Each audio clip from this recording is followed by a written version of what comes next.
Richard died 3 months after we arrived at Balongo Station, just before Christmas. There's no other way of saying it, is there? Not when it comes to death. One moment, he was here.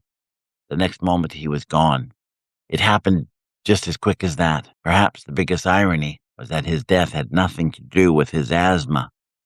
Although, in the end, I suspect his asthma may have done something to restrict his breathing. He was in the classroom when he reached into a closet and was bitten 3 times in quick succession by a black mamba that slithered away as the children screamed.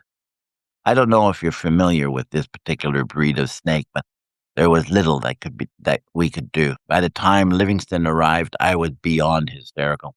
I was crying and howling even as I wiped the sweat from Richard's face, kissing the tears forming at the corners of his eyes.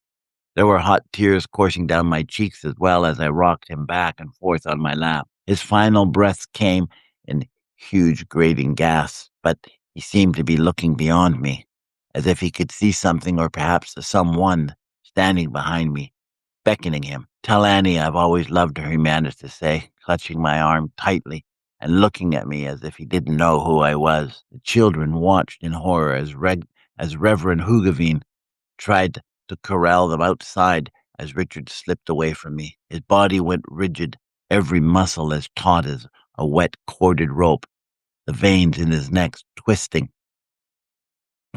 tight as his bladder burst and he sank to the floor. It was a moment before I thought to pull his hand off my arm, peeling his fingers back carefully, afraid I might somehow hurt him. I stared down at him, dumbfounded, my tears lost in the echoes of his last words.